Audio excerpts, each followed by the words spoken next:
Lalu antara paling mesen kolega lebih-lebih betaraku yang perempuan, anak-anak kami yang perempuan. Mari kita jaga.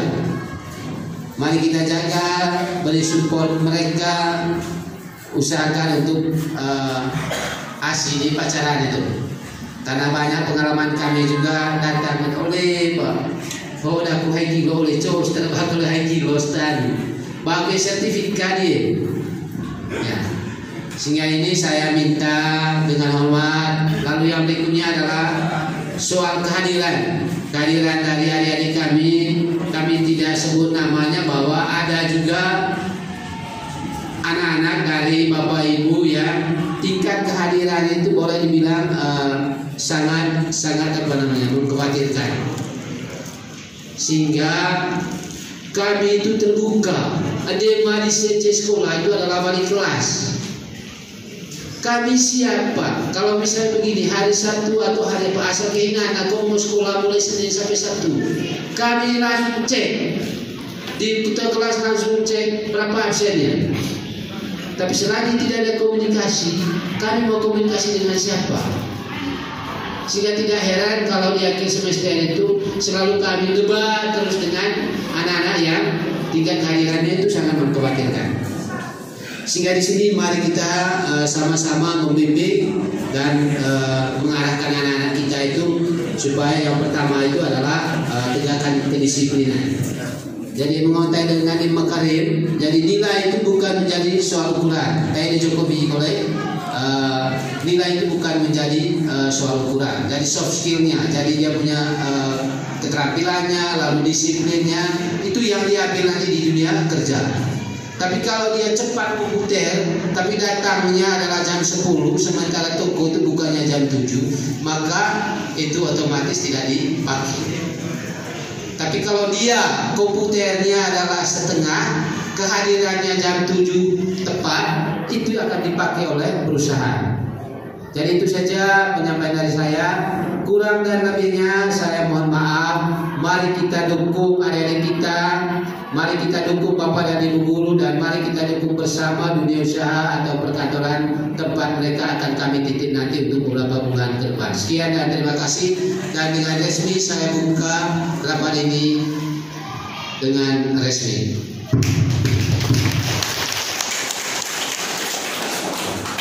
Terima kasih kepada kepala sekolah yang telah memberikan beberapa sambutan sekaligus membuka acara ini secara resmi.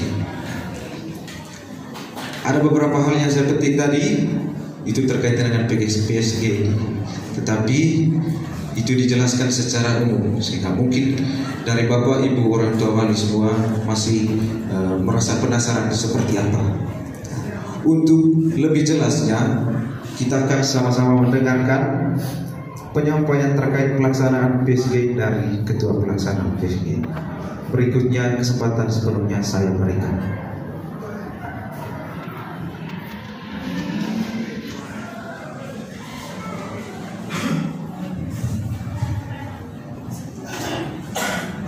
Terima kasih kepada MC.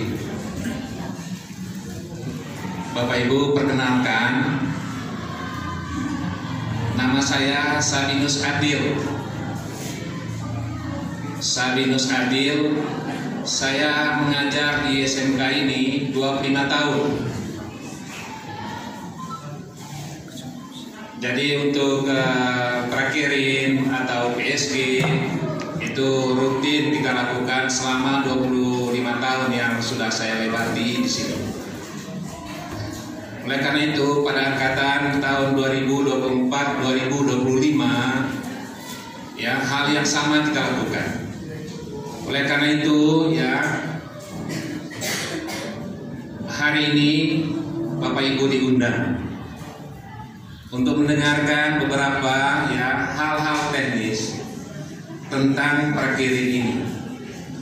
Bapak Kepala Sekolah yang saya hormati, rekan-rekan ketua jurusan, Bapak Ibu guru, Bapak Ibu orang tua murid yang sangat saya hormati, dan adik-adik anak-anakku yang tercinta angkatan tahun 2024-2025 yang saya banggakan. Assalamualaikum warahmatullahi wabarakatuh. Salam sejahtera untuk kita semua. Ya, hal-hal teknis tentang prakirin ini Bapak Ibu, ya, kenapa sampai Bapak Ibu diundang? Karena beberapa hal pengalaman, ya, di 3 tahun terakhir ini banyak siswa kita yang gagal praktek, ya, yang gagal praktek, yang akhirnya sekolah itu yang menjadi, ya, tanggung jawab terakhir. Karena di tempat praktek mereka sudah gagal. Oleh karena itu, ya, kenapa sampai Bapak Ibu tadi diundang? Yang pertama, ya, pada saat pelaksanaan prakirin itu nanti tanggung jawab, ya, 3 komponen pendidikan itu adalah guru, orang tua, dan masyarakat. Ya, orang tua itu sangat berperan karena sebenarnya dalam kurikulum Bapak Ibu, ya, itu waktu untuk prakirin ini 6 bulan atau 1 semester. Tetapi sekolah ambil kebijakan itu diambil hanya 4 bulan. Mengingat, ya, materi-materi atau bahan-bahan untuk persiapan ujian akhir juga nanti kelas 3 itu waktunya sempit. Diperkirakan ujian tahun depan itu dilaksanakan bulan Maret. Sehingga kalau mereka praktek dari tanggal 1 Juli sampai dengan 31 Oktober, ya, itu berarti 4 bulan habis di dunia usaha dan dunia industri. Ya, sisanya 4 bulan. 4 bulan itu di sekolah untuk mempersiapkan diri, ya, menghadapi ujian. Bapak Ibu, ya, hal-hal teknis yang perlu kami sampaikan di sini adalah, ya, nanti mungkin Bapak Ibu diundang sebagai narasumber dalam memberikan, ya, materi-materi persiapan anak-anak kita menghadapi dunia kerja. Itu yang pertama. Itu akan dibuat sebelum anak-anak itu berangkat ke tempat praktek. Yang kedua nanti, ya, dalam hal pembekalan siswa ini akan kami undang dari, ya, dunia usaha dan dunia industri. Yang ketiga akan diundang dari, ya, pihak pemerintah.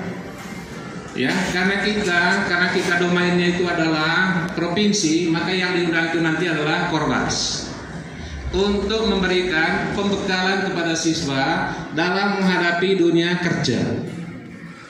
Dan ini, ya, sangat diperlukan.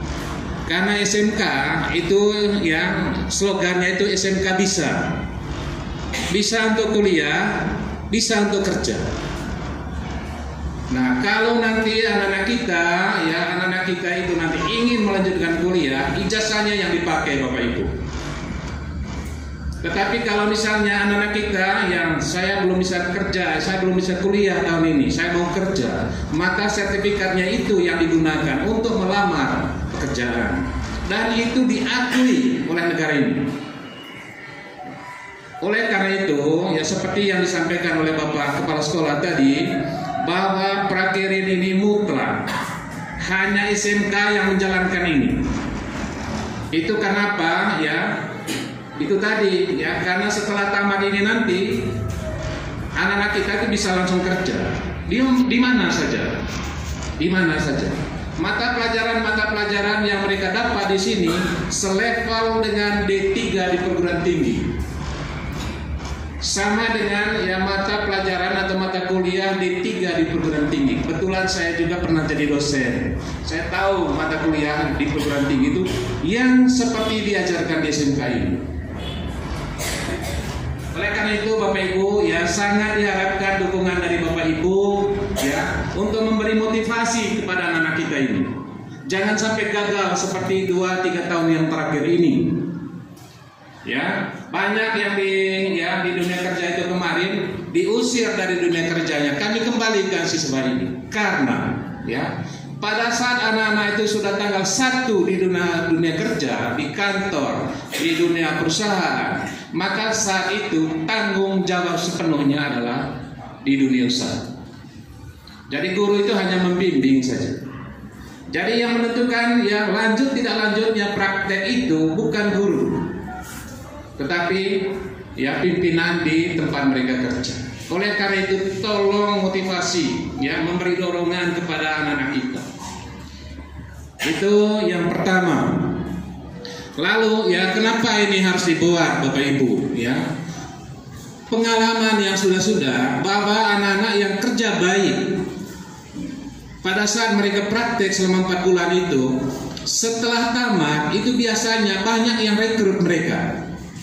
Doa tak butuh tenaga dicik, tetapi dengan saran yobo, ay pintar ho, mungkin nomor 10 pintar, tetapi ada mesin kita sopan, ada mesin kita rajin, ya.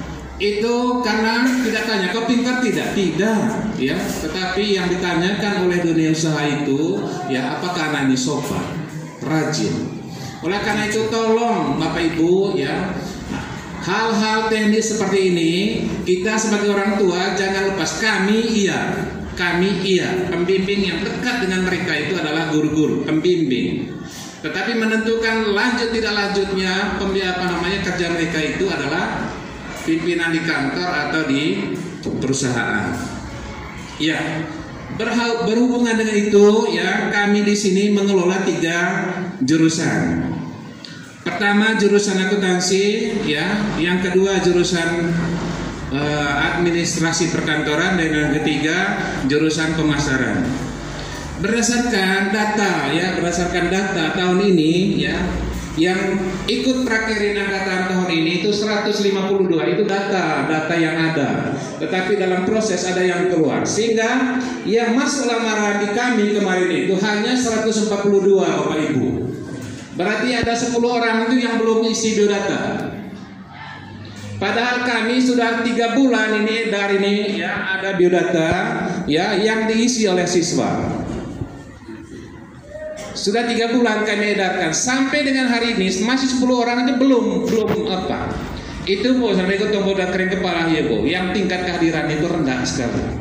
Mau ikut ujian, ada yang tidak ikut ujian Bapak Ibu.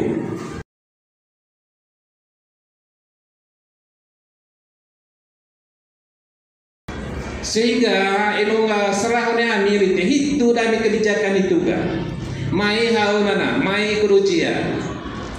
Mai kerujian, ya. Kalau kebijakan yang kami buat di sini itu sudah maksimal bagi kami, ya. Tetapi ya hal-hal yang kurang itu tetap kami butuhkan, ya dorongan dari ya dan masukan dari Bapak Mama. Oleh karena itu, ya dari 152 orang ini kami alokasikan ke 3 kabupaten Bapak Ibu. Ya, 3 kabupaten, yaitu Kabupaten Manggarai Barat, Kabupaten Manggarai Timur, dan Kabupaten Manggarai ini. Manggarai Barat itu tempatnya Labuan Bajo.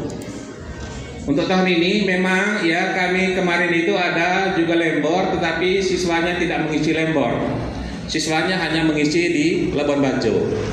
Lalu di Manggarai Timur itu di Borong. Nah, Manggarai ini ada tiga tempat yang jauh. Yang pertama Rio, Iteng, dan Cancar. Sehingga ACKE ya anak-anak kita yang dari Cancar kami arahkan praktek di Cancar saja.